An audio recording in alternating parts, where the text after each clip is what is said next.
Hello mga boss. Good morning, good afternoon, good evening sa inyong lahat. Today is Saturday, April 6, 2024. Alas 12:23 na ng madaling araw, guys. Pasensya na kayo, medyo busy lang ang inyong lingkod.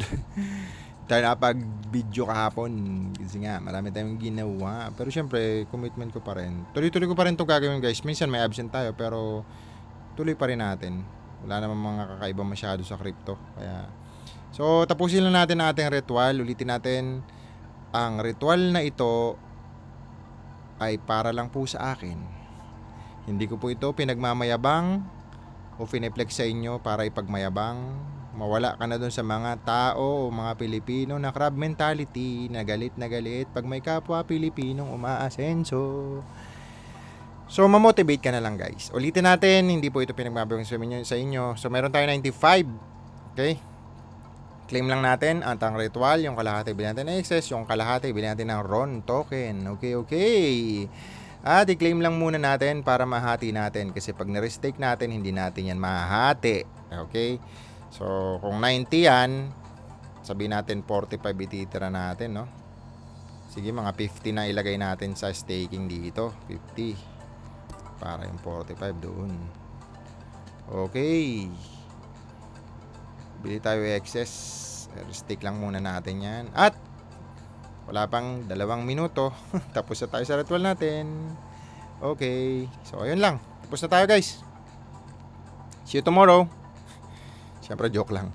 Basahin muna natin mga comment. O, balita sa crypto market, meron 150 trillion na po ang market ngayon. Medyo tumaas siya, bumaba nga yan nung nakaraan. Pero bumaba siya ngayong araw, no? Pero ayun, no? Uy, si Pops Ordinal, okay ito ah. Check natin. Naglabas na ng meme token ng Ordinal. BRC20 to eh. Meme token, no? Oo nga, no? Ayos to ah. Naglabas na rin sila, no? Kasi si Avalanche meron ng COQ. Si ano naman, yun nga, si Bonk. Ba, Pepe token. Iba-iba. Ba, noong January pa pala to. Sayang no, hindi ko to nakita, guys. Kasi iba-ibang blockchain yan, di ba? Galing naman ang mga nakabili dito. Grabe, 4 pesos lang, oh. Grabe dito, 17 pesos lang. Hindi ko to nakita, sorry. Ordinal siya, oh. Ganda nito, sayang. Pero ang ano lang ng ano niya, guys. Napakababa ng ano niya. Napakababa pa ng kanyang max supply. Ang baba pa ng market cap niya. Sobrang. Kasi kung ganito mga supply, guys, mas ano pa siya kay Bitcoin, no? Mas mababa pa siya kay Bitcoin, 21 million si Bitcoin. So kung si Bitcoin nasa 4 million na, tingnan mo na lang. Grabe, no? Anong exchanger ba nito? Sayang, hindi ako nakabili dito. Eto, may OKX Ordinal na pala. Oh, ayos to ah. Alam ko kasi OKX, ano lang na exchanger, oh. Centralized Exchange, meron siya. Ito sa Radium Solana to eh. Ayos to, guys. Ulitin natin ha, disclaimer. Pera nyo yan ha. Pera nyo yan, bahala kayo sa buhay nyo. Pera nyo yan, kayo kayo pa rin may kapangyarihan o desisyon ng pumindot, mag-click. Disclaimer, hindi po ito financial advice. Pero kung ako ang tatanungin, maglalagay tayo dito. Okay to, para sa akin. Yan na nga natin, mamaya na. Makikita nyo ang mga pinagagawa natin sa buhay. So, ayun. Okay. Ayan. Pump show. Okay para sa akin to. Check nga ulit natin. Makikita kaya ito sa Dex tool kung okay yung kontrata niya. Kasi, bawat blockchain, guys, na-amaze ako dyan. Kunyari, Solana blockchain, may meme token. Yan siyang kaunahan, putok yun. O ibang Cardano, may meme token din. Halimbawa, putok yun. Avalanche nga, putok din yun. So, kumbaga, bawat blockchain may meme token eh. Galing nito. Para sa akin lang ha. So, check natin kung check natin yung sa Dex tool, yung kontrata nito. Kung mayroon bang kapuna-puna. Check natin lang ha, kung lalabas siya o hindi. Wala. Hindi siya lalabas. Wala dito. Wala sa Dex tool, guys. Hindi siya supported nitong ano. Ito kasi Ethereum. Ito yung mga blockchain. Walang BRC20 dito. Magkalaban ba sila? Pero, balikan lang natin si Ordinal, no? Ano nito tingnan natin yung website. Ang tanong, sa Ordinal ba siya lang ang nag-iisang meme token? Kasi kahit gawa-gawa lang yan, Galing airdrop per public. Kahit gawa-gawa lang yan. Yung mga meme token fanatic. Kumbaga, ito, check natin. Mache-check mo kasi dito yung ano eh. Yung pump siya. Ito ordinal yan. Din yan. Ito kasi BRC20. Si Ordi yung pinakaputok dyan. Mataas ang market cap niya. Itong dalawa na to. So kung pumutok man tong BRC20 na category, isa yan sa mangunguna. Tapos ito siya meme token Grabe silang umangat Nakita ng mga whales yan. Ito may Pepe Ordinal pala marami rin pala. So kanya-kanya lang Sagkataon lang siguro na yun ang nakita ng mga whales. Okay, marami rin pala. Sorry. Pero syempre, ano yan opportunity. Okay. So, ayun na nga. Check natin ang mga malulupit na umangat ngayong araw. Trending sila. Okay, Gala, trending pa rin si Gala. 3.8 si Bitcoin, Corta, yan. Near Protocol, yan. So, ayan yung mga nag-aangatan, guys. Tapos, check mo lang dito sa CryptoRank. Itong ginagawa ko, pag pinanood nyo, kaya nyo ng kopento na at least magkakaroon na kayo ng idea ba. Info kung ano man ang mga nangyayari sa crypto. Punta lang kayo sa Trio of Alpha. Updated kayo doon, guys, na mga nangyayari sa mga news sa crypto, sa Twitter, sa X pa, x.com. Ayan, ito yung mga umangat. Bayad ba to? Lagi na sa top. Sino ba to si Jetsit na to? Jetsit. JTS. 24 hours. So, kumbaga, ito si Worm okay din to, guys. Tsaka to, etong dalawang to. Ito. Makikita mo naman dyan sino ba laging pinipilit, hinahanap ng tao. Ito kasi sinesearch, ito naman binibisita. So, ayan, ito si Sus, parang pumutok din to nung nakaraan, nakikita ko to lagi Ano ba to? Check nga natin kung may parang wala pa 7 days, pero may presyo na siya, Ayan, ito okay to ZK, tsaka to si FLT. Pero syempre, pag kumita ka na, guys, out mo na. Huwag mo na hintayin na pera mo yan Mas maganda na yung nag-out ka na panalo kaysa sa nag-out ka na talo. Again, disclaimer, pera nyo yan, aralin nyo muna. Ito yung binibigay natin mga idea dito. Isa na to sa pag-aaral Maaaral mo na yung mga token. Paste mo lang yung contract, tas basa-basa lang. Pero syempre, guys, sabi ko nga ulit, pilitin natin, nag-aral ka ng 16 years, 14 years para sa school, para sa yung pagiging empleyado, tapos ang kapalit lang 10,000 a month o 15,000 a month, 20,000 a month, diba? Tapos dito sa crypto, nanood ko lang sa isang YouTuber, naglagay ka 100,000 na agad, hindi mo inaral. Ako po. Ay, pera mo yan. So, mahirap na magsisi sa huli.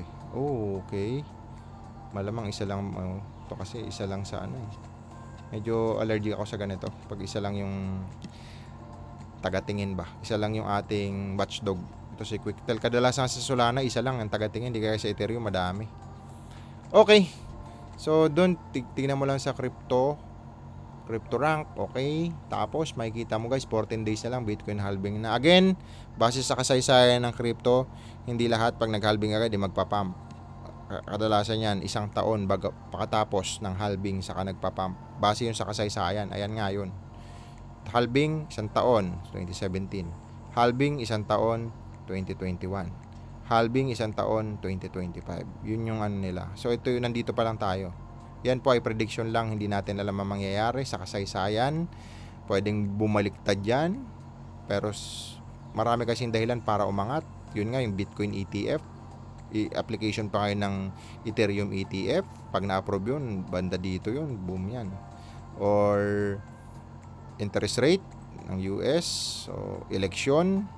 Pag si Trump ang nanalo pro Bitcoin yun. So maraming pwedeng mangyari na catalyst para after nung halving So ayun siya, guys, yung mga nakikita namin nung mga kasama ko pala ng mga whales. Okay. Basa na tayo ng comment, guys. Pasensya na kayo, medyo 9 minutes na to, Shoutout muna sa ating mga subscribers, 635,000. Ina-attract na natin yan. Actually, kahit di naman ganun kadami, mahirap din kasi yung biglang dami na ano, no, hindi naman talaga interested sa mga pinagsasabi natin. Makikita mo, ang dami nga subscriber, pero yung view naman, 200. Sabihin natin, 100,000 followers, tapos yung viewer mo, 1,000. So, kumbaga, hindi rin siya, ano. Okay, basa tayo, Master Ping, present. Basa muna tayo ng mga about sa AXS. Mamaya, basahin natin about sa RON. Okay, kaya ito medyo late, 111 pa to, hindi ko magets yan, hindi ko na kasi natandaan yung mga pinagsasabi ko yan, sir. Shoutout pa rin sa'yo, Ethan Bali 143. Present, sir. Thank you sa mga advance about dun sa Bendo business. Nakita ko po, sir, medyo maliit lang ang market po sa amin sa nagkakape. Nakuha ko lang po kasi ang idea na ito sa school namin. Naghahanap po ulit ako ng passive income business na pwede po sa akin o kahit ano pong business na pwede sa akin. Baka po may masasuggest kayo sa akin na student pa lang po at baguhan sa business. Student ka? Kung ako estudyante, no? Babalik ko sa pagiging estudyante. Networking. Networking. Kasi maliit lang po una nun, masasanay ka dyan. Kadalasan nga, yung mga ini-interview ngayon na malulupit na negosyante sa YouTube, ang background, networking eh. Hindi ka man yumaman sa networking, matuturuan ka kasi dyan paano dumiskarte sa buhay-buhay. Paano magsalita, paano mawala yung hiya mo. Hindi naman yung massive na, yung kadalasan kasi nasisira guys yung networking dahil nga sa mga investment type. May legit na networking, ang ganda ng networking. Kaso nga lang, may-ari kasi ng kumpanya, ang ginagawa, investment guys. So kung ikaw naman nga wala kang alam sa networking, na hype kasi investment, kikita ka, wala daw gagawin. Pag na-reject at di ka na payoutan dun, buong networking industry susumpa mo na kahit legit. 'Di ba? Pero kahit na ang ano lang yun sa MLM, punta ka sa legit networking, yung mga 15 years na pataas, ang dami naman diyan, AIM Global, shoutout sa inyo mga AIM Global, hindi po baka naman. Marami yan, AIM Global, Vita Plus, Royal, Uno, buhay pa ba Uno? I don't know. IM Worldwide, ayan, o Barley yan sila. JC Premier, kay Jonathan So, kaibigan natin yan. Sino pa ba? Daming mga MLM naman na aralin mo lang. Kumbaga attend ka ng mga training seminar noon. Tuturuan kasi doon mag-business, guys. Tuturuan ma-open yung pananaw mo about sa negosyo, paano about business. So, kumbaga yun lang ang kumbaga entrance mo doon. Entrance mo lang yung entry fee nila, yun lang. May matutunan ka doon, hindi man sa networking, may apply mo pang habang buhay. So, ayun lang siya. Ano pa ba? Again natin na hindi kita in-encourage na mag-networking talaga. Nasa sayo pa din yun, guys. Ikaw pa rin ang pipili nun, Sir Ethan. Pero kung ako lang kung para kasi sa mga business sa kapital, siya yung pinakamurang kapital, sa totoo lang. At saka, ang magiging mo kasi doon experience eh. Tsaka, syempre knowledge na pang sarili mo na pwede mo nang apply pang habang buhay. Again, ulitin natin, maraming nakikinig na rejected sa networking. Sa power. Ay, ano yan? Power. Yan na naman si Power. Ayan na naman yan. Open-minded ka ba? Kape-kape, di ba? Maraming daring talaga yan sa buhay mo. Lalo pag nagne-networking ka, maraming manlalait sa'yo, maraming hihila sa'yo pababa, maraming magsasabing hindi mo yan kaya, hindi yan para sa'yo, wag mong pasukin yan. So, ayun. Yun na nga. Hindi naman natin sila masisisi kasi bad yung experience nila sa networking. Kasi bakit? Yun na nga, gaya ng sinabi ko, may mga networking kasi na matatalinong may-ari ng networking na ang ginawa, hindi na product yung focus doon na sa investment o sa complan, doon sa kitaan. Ang totoong networking, guys, nasa produkto. Okay? Problema nga lang, pag nababoy ang isang industriya, damay lahat. Kaya yung ibang may masamang experience na negative na. Yan na yung mga panay comment na kung ano-anong sinasabi. Iba kasi yung nakita mo, iba yung narinig mo. Ulitin natin, iba yung nakikita mo, iba yung narinig mo lang. Narinig mo lang pangit networking, pero yung ibang naka-experience na nakita yung networking na legit na networking, Amway nga nandiyan, buhay hanggang ngayon, Amway Yosana, di ba? Networking yan. Ano pa ba? Marami naman sa iba-ibang bansa. So, ayun.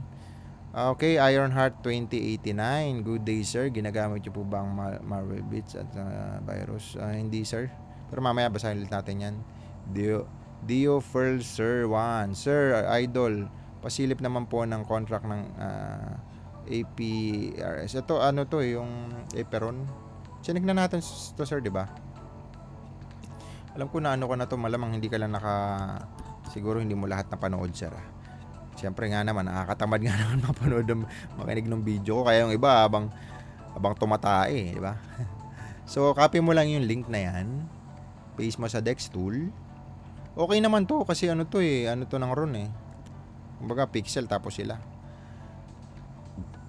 Walang audit dito kasi nga, wala pang taga-check na mga, hindi kagaya sa Ethereum, sa Solana o sa ibang blockchain, may mga ano sila nagche-check. Ito, pero para sa akin okay din naman yan. Pero kung papipiliin sa dalawa, maglalagay ako marami sa pixel, hindi dito. Pero kasi sa time to depende, kasi nga iba-ibang narrative. Ulitin ko ang narrative ngayon ng paputok para sa akin: crypto gaming, RWA, yung real world asset, AI, tsaka meme token. Yung apat na yan na category. So, ayun. Si YGG, okay din to. Okay, alright. Pinoy may-ari niya na, si Gabby Dizon. Kaibigan natin. Hindi naman kaibigan close, pero kilala tayo niyan. Nakafollow yan sa akin sa Twitter, guys. Nakakatawa. Finalo ako niyan ni Sir Gabby Dizon. Okay. Basa na tayo ng komento. Pero syempre, ito ulitin natin. Meron tayong 41,771. Check natin yan. How much is that? Again, hindi po natin yan pinagmamayabang. Basahin nyo na lang yung mga panoorin yung mga iba natin video. Mga insan. Bilisan ko lang, no? By the way, magbabakasyon pala ako ng mga 3 days, 4 days. Baka hindi na naman tayo makapag-video, guys. Aha. So, ayan. Check natin. Okay, ayan, oh. So, 41,771. 41,771. Ayan, 22. Bumaba siya, no? Pero okay lang yan. Diyan lang naman yan. So, kung pumapatak pa rin tayo dyan ng 39 Ethereum a day, 21,000 is 21,000. Pera is pera pa rin yan. So, 21,000 times natin 30 days. Ayan. Pwede nang pang down ito ng ilang sasakyan to. Sabihin mong ang down payment 50,000 bawat isa. 12 sasakyan, guys. Pwede na tayo mag-loan ng 12 sasakyan. Tapos ipaparenta natin sa Uber, Grab or Lalamove, di ba? Tuloy-tuloy ang income. Pero syempre, may iba naman tayong pinaglalagakan ng pera. Pero yun nga, compounding lang siya dyan hanggang mag-bull market. Okay? Next comment natin, guys. Shoutout sa'yo, sir Mr. Incognito. Shoutout, Sir Neil. Kumusta na? Daily upload, syempre. Salamat pala sa gamit ko ng Dex tool. Naka 2 times na ako sa Metados second coin. Nag-try ako mag-hunt kahapon. Okay, so alright, Sir Xavier. Okay, One Piece Billionaire. Sir, maganda yung pili. Filecoin. Sa Filecoin, guys, may mga NFT kasi ako na ginawa before. Kasi may IT company tayo, guys, no? Pero hindi ko yung minarket. Nag-try lang ako. Diyan kasi mag-upload ng mga nalimutan ko na, guys. Diyan mag-upload ng mga NFT para automated siya, ganun. Okay din naman yung Filecoin na yan. Pag gagawa ka ng NFT na picture, yan, pwede ka mag-upload yan. I-code mo lang yun sa Remix. Depende kung anong gamit mo. So ayun, nalimutan ko na yan, guys, pero may mga project kasi na ayoko nang alalahanin. Kasi, kumbaga, may ganun din naman tayong aim na magkapag-create ng project na parang meme token kasi yung ginawa ko dun . So, in-stop ko lang kasi yung IT ko na nakakonect dun. Medyo basta may ginawang kalokohan kaya tinamad ako. Okay, Jerome Torres 2067. Present, sir. Sabi na nga, nagbakasyon ka lang. Yun na nga, Sir Jerome. Thank you. Ayun. Wild Billionaire. Bumili ako ng sinabi mo, sir. FLT. Okay, pag nag-TP ka na dyan, sir, medyo bumaba yan, pero naka-TP na kasi ako dyan. Dito hindi pa ako nagti-TP, pero dito naka-TP na ako. Times 2 na ata dito. Okay, pero dito times 2, times 3 na yung pera, pero hindi pa ako nag-out. Hinintay ko lang umangat talaga yan.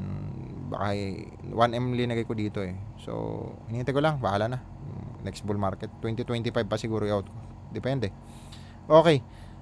One Piece Billionaire. Sir, present. Nagbalik ka na pala. Ayun na nga. Basa muna tayo dito. Sir Instinct. Shoutout sa'yo. Spark. Okay. Yes. Bullish ang RWA yan. Real World Asset. Si BlackRock. Yan yung inaano nila. Okay. John Philip Verbo. Good evening, Lods. Kain-kain. Makakabawi din ako ng pink goods naman siya sa Dextool. Keep safe always. Thank you, Sir John. Master Ping. Sir, kahit po ba sa mga Pixel or YGG, recommended po ba ibang wallet na gamitin? Thanks, boss. Welcome back. Ron lang kasi gamit ko dyan, sir, eh. Hindi ko pa na-try yung iba. Ron wallet lang tayo dyan. Ako, hindi ko naman, pag hindi ko kasi na-try, sir, ayaw ko magsabi dahil baka mamaya, di ba? Pag hindi ko kasi alam, hindi ko talaga sinasabi kasi ayaw ko naman yung pabida-bida ba. Pag hindi ko alam, hindi ko talaga alam. Hindi ako nagtatry ng ibang gamit dito. Ang ginagamit ko lang dyan, Ron wallet lang. Okay? So, ayun. Hindi ko rin masabi kasi hindi ko pa nga ginagamit yung ibang wallet. Mon_7094. By the way, sa mamaya basahin natin yan. Sir Xavier, while watching, working, thank you, sir, sa insight and experiences. So, all in na ako sa Kaspa, sir, 31,000. Kaspa, ay, ang ganda nga ng RWA Ondo kaso lumipad na. Ask ko lang, sir, if magbigay ka ng payo po ay malaking bagay, sir. Na-try nyo na po ba ang franchise ng school or special kids? Uy, ayos to Hindi pa, sir, hindi. Yung school, ano to, no? Yung school kasi, ano to, tax free yan. School, simbahan, sementeryo, yung mga gagandang business yan, guys. Actually, hindi naman simbahan, hindi naman business yun. Depende sa iba siguro. Pero yan yung mga walang tax school, yung sementeryo, yan, walang tax yan. Planning ako, after mag-TP sa bull, dyan ko papasok bago mag-bear ulit. 300k worth daw, 20% share na kukuha. Ayun daw, no? Ano ba masasabi ko? Tingnan mo rin, sir, kasi ang dami ko na experience na ganito, sir. Yung iba nga dati manok-manok, mag-franchise, magbili ka ng share sa mga farm. Yung iba naman sa tracking, tapos yun, nawala din. Mahirap kasi pag may sureball na pangako, sir. Pag may sureball na pangako, pag hindi natupad, tapos i-issuean pa ng cheque. Nako. Hirap nun. Mahirap yun. Lalo na kasi pag hindi mo control, guys. So, ayun lang. Sa experience ko kasi ng mga ganyan, lalo na kung may cheque-cheque, tapos may pangako. Ito kasi sureball to, di ba? Kailan ba to? Monthly? Tapos may daw. Again, aralin mo muna, pera mo yan, tingnan mo kung paano siya tumatakbo, sureball ba yan.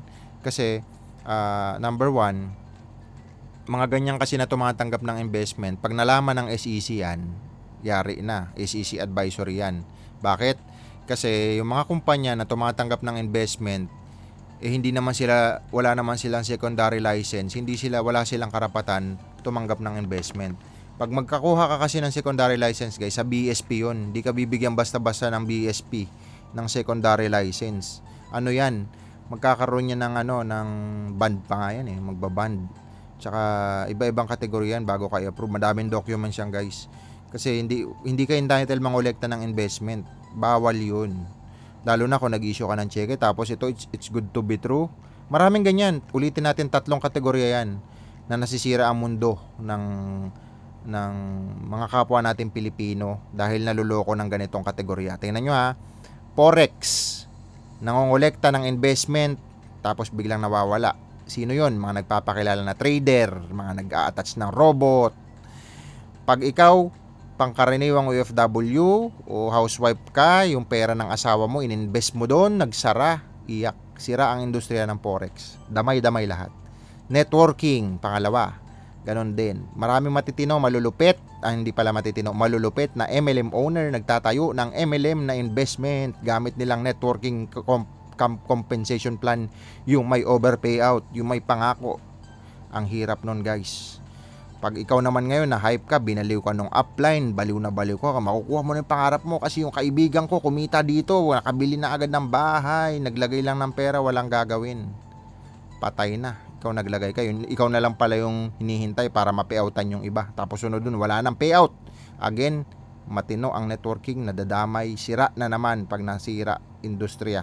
Pangalawa yon. Pangatlo, mga forex, mga crypto, tatayo ng token, magpapa-invest. Ayan. Ikaw naman ngayon, nakita mo, lalo na pagpa-bull market, tapos dami mo linagay na pera, biglang nag-rug pull. sira na naman ang industriya ng cryptocurrency. So yung tatlo na yon guys, madaming matatalino na gumagawa nun. Ikaw naman ngayon, yung pinag-ipunan mo ng 10 taon, pinag-ipunan mo ng 5 taon, yung future ng pamilya mo, pati mga anak mo, nilagay mo doon, niyari ka, nasira ang buhay mo. So, again, maraming gumagawa nun guys. Kaya pag may it's good to be true na pangako, may cheque-cheque, yung iba nga may MOA pa. Ingat-ingat kayo sa ganun ha. Pero again, pera nyo yan. Ako po nag-a-advise lang. Nasa sa inyo yan kung gagawin nyo hindi. Binibigyan ko lang kayo ng babala. Kasi pera nyo po yan. At least, may mabigyan man lang tayo ng... matulungan natin sila na hindi tumuloy sa ganun. Again, legit ang networking guys. Marami talagang kumikita dyan. Nakabiling bahay, nakabiling sasakyan. Nabababoy lang kasi may mga networking na nagsasara. Na ang pangako kasi investment. Ganon din sa forex. Ganon din sa crypto. Kaya ingat po kayo sa ganon ha. Kasi pera nyo yan. Silent viewer mo ako, boss. May insight ka po ba sa ito yung Jupiter? Yeah, okay para sa akin yan, sir. Ano to eh? Para siyang MetaMask ng Solana. Okay yan. Okay. Ron, music play. Sir, putol-putol yung video nyo. Baka yung signal mo, sir, siguro. Sir, music play. Shoutout sa'yo. Okay. Stardust. Nakakamiss mga video mo, boss. Lalo na ngayon. Medyo, okay, tapos na tayo. Yun lang pala. Last na yun. At ayun lang. Sana may mamotivate sa mga pinagsasabi ko. Bahala na kayo. Basta ako nagsishare lang ng mga nangyayari sa buhay ko. Para mabigyan ko kayo ng babala sa mga na-experience ko. Na hindi ko na ayaw ko na ma-experience nyo. Mabigyan ko kayo ng babala. Kasi marami rin naman akong lugi sa iba-ibang kumpanya, guys. Na mga napasali din ako sa mga networking na taya-taya. Napasali din ako sa mga forex na investment. Napasalihan ko rin yung mga crypto na biglang nagra-rug pull. Kaya kumbaga ayoko na madanasan yun, lalo pag mga newbie kayo guys. Ingat kayo, pera nyo yan. So ayun lang, yun lang naman ang maririnig ko kay Mr. KGB Crypto today. At see you tomorrow ulit. I-share nyo na yung channel natin para dumami naman tayo guys. Ita-type nyo lang Mr. KGB Crypto, i-share nyo lang yung channel natin. I-hit nyo na yung notification bell para updated kayo araw-araw sa mga pinagagawa ko sa video ng ito. At thank you so much again. See you tomorrow guys. Paalam. Bye-bye. See you tomorrow.